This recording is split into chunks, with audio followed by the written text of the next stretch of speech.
आज हम इमरान खान को जब मुलाकात हुई है तो हमें थोड़ा सा सब्र आ गया है, क्योंकि 3 अक्टूबर से इन्होंने इमरान खान को अंदर बंद कर दिया था और आज उन्होंने अपना बताया है कि उनके साथ इन्होंने क्या किया था।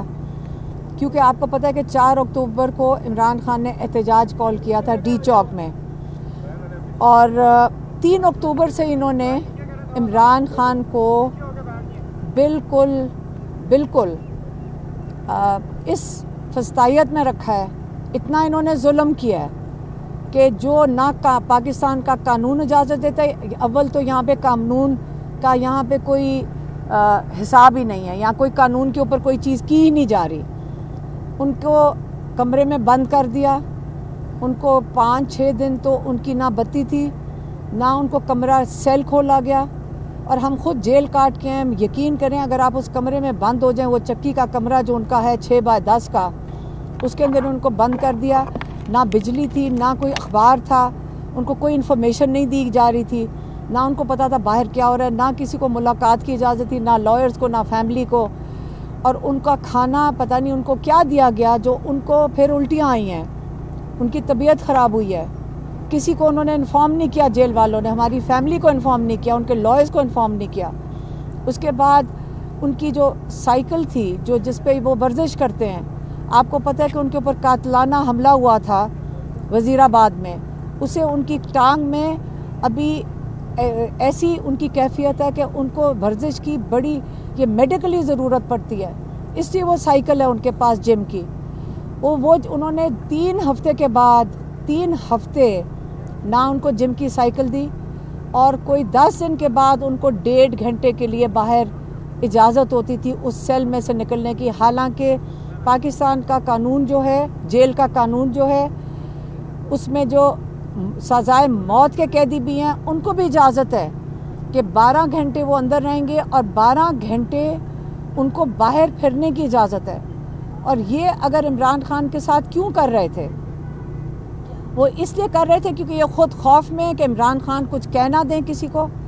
लेकिन ये बताएं, जब किसी से बात भी नहीं कर रहे थे, उनकी साइकिल क्यों ले ली गई, उनका खाना क्यों बंद कर दिया गया, उनके साथ ये जुल्म क्यों कर रहे थे?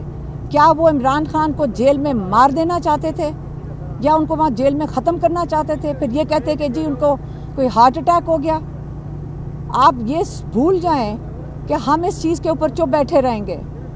हमें उन्होंने जेल में डाला, हमारे ऊपर आपको पता है कि क्या लगाया उन्होंने, कि शायद हम घरेलू खातून हैं, शायद हम अपने किचन में, अपने बावर्ची खाने में बम तैयार कर रहे थे असेंबली उड़ाने के लिए।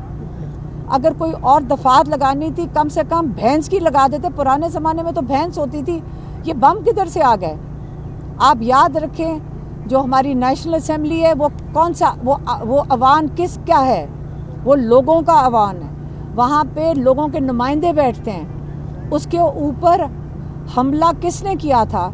रात को लोगों के नुमाइंदों को कौन उठा के ले गया था? वो हमने हमला किया था।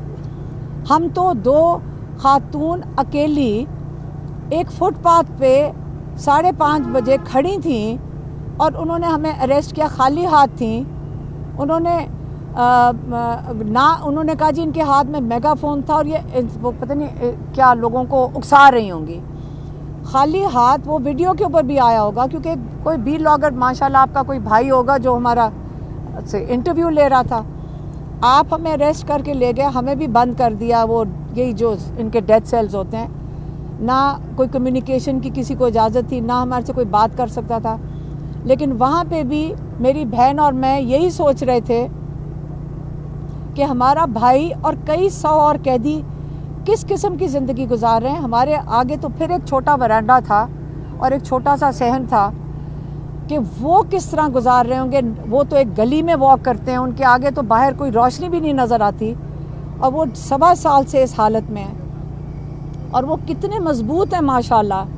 हम उनको देख के इतना इंस्पायर होते हैं कि उनका कितना हिम्मत और हौसला है, और वो उन्होंने किस तरह पैगाम, अभी क्या पैगाम भेजा है।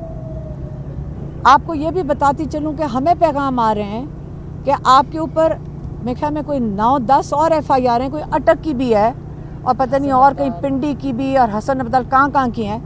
और आपको पता है कि जब हम जेल से निकल रहे थे तो इस्लामाबाद पुलिस वहाँ मौजूद थी हमें उठाने के लिए। पता नहीं इन्होंने किस तरह फैसला किया कि शायद 2-3 दिन के लिए हमें छोड़ दिया है, इसलिए क्या पता हमें दोबारा अरेस्ट कर ले। उन्होंने हमें यही एक किस्म की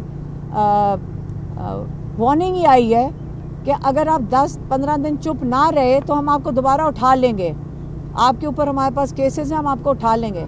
तो क्या पता ये मेरी आखिरी आपके साथ बात हो, इसके बाद हम फिर शायद जेल चले जाएं। लेकिन इमरान खान ने ये कहा है, आखिरी जो उनका पैगाम का हिस्सा था वो बता देती हूँ। उन्होंने कहा देख लें क्या आपने अंग्रेज़ जो जब था अपने मुल्क में पुरअमन एहतजाज की इजाज़त देता था जब वो हिंदुस्तान के ऊपर काबिज थे, लेकिन हिंदुस्तान में इजाज़त नहीं थी कि आप यहाँ पे एहतजाज कर सकें।